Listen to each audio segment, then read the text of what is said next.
Hello dear students.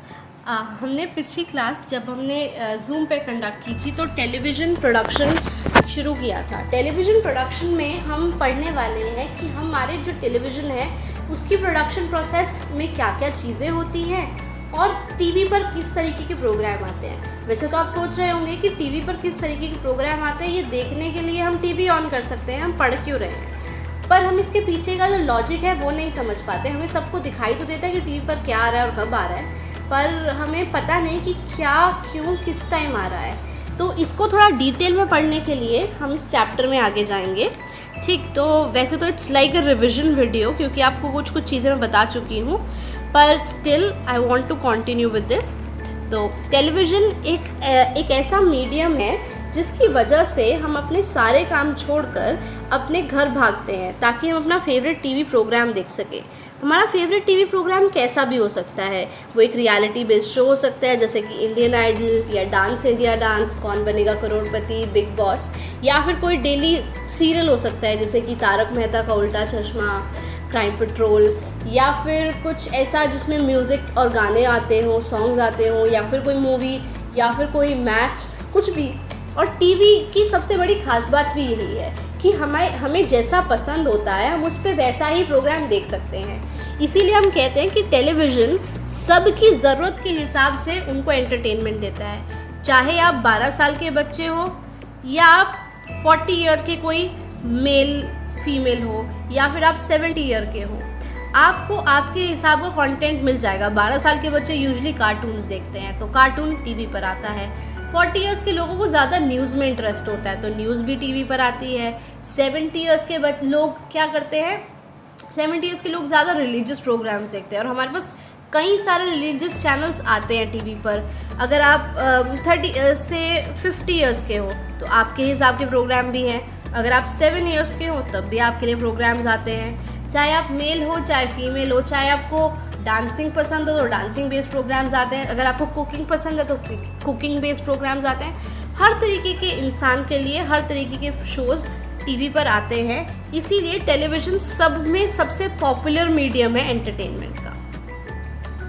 आगे चलते हैं। टेलीविज़न को कुछ लोग इडियट बॉक्स कहते हैं और कुछ लोग कहते हैं ट्यूब ऑफ प्लेंटी। हम इन दोनों वर्ड्स जो फ्रेजेस टेलीविज़न के लिए यूज़ किए जाते हैं उनको जस्टिफाई करने वाले रीजंस देखेंगे। टेलीविज़न को इडियट बॉक्स इसलिए कहा जाता है क्योंकि लोग कहते हैं कि जब कोई इंसान टीवी में इमर्स होके उसे देखता है, यानी टीवी में देखते देखते खो जाता है, तो वो इडियट जैसा एक्ट करता है, वो अपने काम छोड़ देता है, वो लेज़ी हो जाता है, वो प्रोडक्टिव नहीं रहता। ठीक है, इसीलिए कई बार टेलीविज़न को इडियट बॉक्स कहते हैं कि टेलीविज़न अपने सामने बैठे इंसान को इडियट बना देता है, इसलिए इडियट बॉक्स कहलाता है।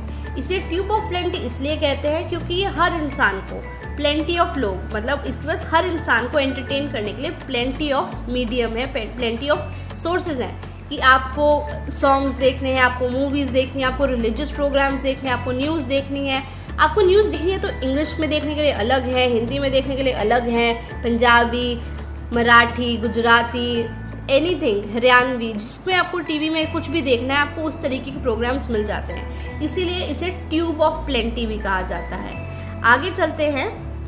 हमने पढ़ना है difference between television and cinema.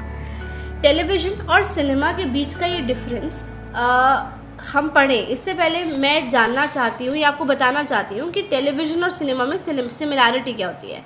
Cinema और टेलीविज़न दोनों में सबसे बड़ी सिमिलैरिटी ये है कि ये दोनों ही ऑडियो और विजुअल मीडियम है, यानी हमें इसमें दिखाई भी देता है और इसमें सुनाई भी देता है। दोनों में जो सबसे बड़ी सिमिलैरिटी है वही हमें मजबूर करती है कि हम इसके बीच का डिफरेंस दिखाएं। तो इसके बीच का डिफरेंस क्या है कि टेलीविज़न, पहली बात, पर्सनल इवेंट है, ये सबके घर में अवेलेबल है। आपको टेलीविज़न देखने के लिए कुछ बड़ा अलग से काम नहीं करना है, अपने घर में बैठे बैठे आप स्विच ऑन करो, आप टीवी देख सकते हो। इनफैक्ट आजकल तो बहुत सारे मोबाइल पे स्ट्रीमिंग एप्लीकेशंस हैं जो आपको टेलीविज़न जितना एंटरटेनमेंट देती हैं।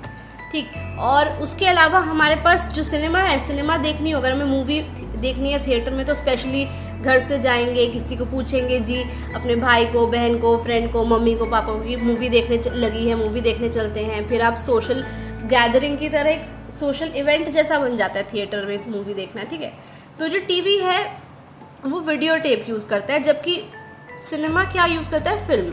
अगर आप कभी सिनेमा देखें तो सिनेमा के लिए एक बड़ी बड़ी रील यूज़ की जाती है जिसे प्रोजेक्ट करके आपको सिनेमा दिखाया जाता है। इसका ये डिफरेंस है, ये हम फिजिकल क्लास में जब हम स्कूल में पढ़ेंगे तो ज़्यादा बेटर बता पाऊंगी मैं। इसे आप फॉर नाउ इग्नोर कर सकते हैं, आपको ये नहीं लर्न करना है, ठीक है।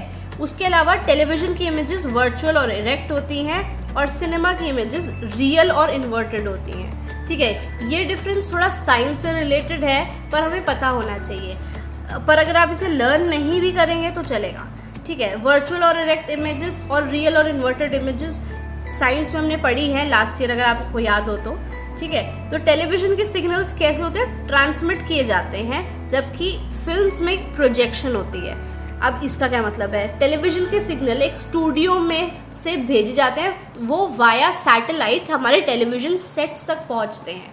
हमारे घर में सेट टॉप बॉक्स लगा होता है, वो सिग्नल्स को कैच करता है और हमारे टीवी पर दिखाता है। ये क्या है, ब्रॉडकास्टिंग है या ट्रांसमिशन है। जबकि सिनेमा में क्या होता है कि सिनेमा हमारे को किसी एक वीडियो टेप से प्रोजेक्ट करके उसी टाइम पे दिखाई जाती है, वो कहीं से उसके सिग्नल कहीं भी ट्रांसमिट नहीं किए जाते सैटेलाइट्स के, मतलब सिनेमा के लिए सैटेलाइट की ज़रूरत नहीं है हमें, ठीक है। इसके अलावा हम एक चीज़ पढ़ते हैं, फ्रेम्स पर सेकेंड।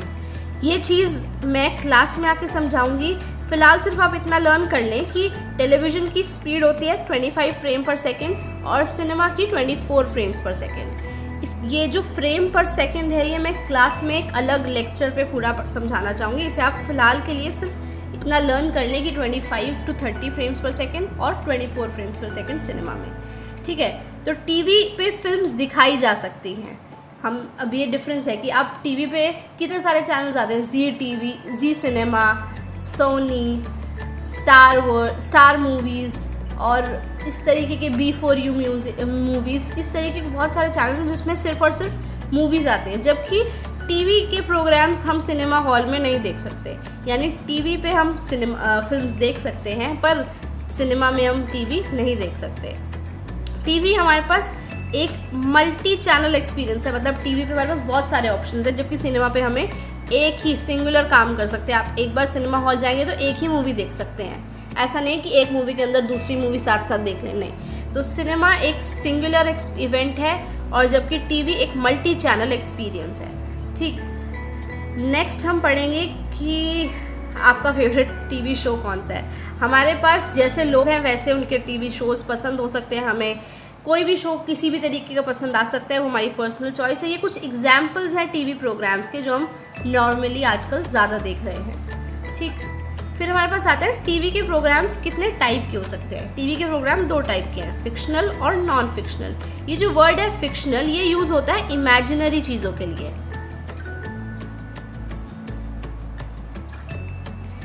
जब हमारे पास इमेजिनरी चीज़ें हैं, जो प्रोग्राम्स एक स्टोरी पे बेस्ड हैं, कहानी पे बेस्ड है, तो उन्हें फिक्शनल शोज़ कहते हैं। जबकि जो चीज़ रियलिटी पे बेस्ड है, जैसे कि न्यूज़ आती है या फिर कोई क्विज शो आता है या फिर कोई रियलिटी शो आता है जैसे बिग बॉस, इन सब में स्क्रिप्ट नहीं होती, ये अपने आप इन सिचुएशन जो लोग एक्टिंग कर रहे हैं उसी पे डिपेंड करता है। फिक्शनल शोज़ में हमेशा स्क्रिप्ट होती है, ठीक है। तो ये इन दोनों का डिफरेंस है। नेक्स्ट हमारे पास आते हैं स्ट्रक्चर ऑफ टेलीविजन इंडस्ट्री। ये पिछली क्लास में कुछ बच्चों का डाउट भी था, तो हमारे पास हम ये स्ट्रक्चर इसलिए पढ़ रहे हैं ताकि हम समझ पाएँ कि टीवी पर पैसे कहाँ से आते हैं, ठीक। टीवी में पैसे यानी रुपीज़ कैसे कमाए जाते हैं, ये स्ट्रक्चर से समझ आता है। सबसे पहले एक बंदा होता है जिसे एक प्रोग्राम बनाना होता है, ठीक। तो उसे हम बोलते हैं प्रोड्यूसर। प्रोड्यूसर क्या करता है, कुछ एक स्टोरी लाइन लेता है और उस स्टोरी लाइन के लिए एक्टर्स ढूंढता है, कैरेक्टर्स बनाता है और उस पूरे प्रोग्राम को शूट करवाता है, जैसे हमने फिल्म शूट की थी बिल्कुल वैसे ही, ठीक है। और फिर ये शूट करके क्या करता है, किसी टीवी चैनल को यानी क्लाइंट को बेच देता है, ठीक। तो जो पैसे एक बार इस प्रोड्यूसर ने इन्वेस्ट किए थे वो सारे के सारे रिकवर हो गए क्लाइंट से, यानी टीवी चैनल के ओनर से। अब उसने अपना स्ट्रक्चर अपना जो प्रोग्राम है उसे क्लाइंट को बेच दिया है। अब क्लाइंट क्या करेगा, उसे अपने मनपसंद टाइम पे, यानी टीवी चैनल वाले अपनी मर्जी से किसी टाइम पर उसको दिखाना शुरू करेंगे और फिर उस प्रोग्राम के लिए जो एडवर्टाइजमेंट्स आएंगे वहाँ से रेवेन्यू जनरेट होगा टीवी चैनल वालों का, ठीक। तो सबसे पहले प्रोड्यूसर है जो इन्वेस्ट करता है अपना सारा अमाउंट किसी एक प्रोग्राम में। सपोज करो कि एक प्रोड्यूसर था जिसने एक प्रोग्राम बनाया तारक मेहता का उल्टा चश्मा। फिर उसने प्रोग्राम की स्क्रिप्ट या प्रोग्राम के कुछ एपिसोड्स जाके सब टीवी को दिखाए। अब सब टीवी वालों को प्रोग्राम पसंद आया, तो फिर उन्होंने वो प्रोग्राम क्या किया, जाके प्रोग्राम टीवी पे दिखाना शुरू कर दिया। अब जब टीवी पे प्रोग्राम आना शुरू हुआ तो वो लोगों ने देखा। अब उस प्रोग्राम की टीआरपी बढ़ने लगी। अब ये वर्ड टीआरपी की फुल फॉर्म होती है टेलीविज़न रेटिंग पॉइंट। ये कैसे होती है और इसे कैसे मेजर करते हैं हम इसे आगे पढ़ेंगे, ठीक है। फिलहाल के लिए हमें वर्ड सुना होता है कि टीआरपी है।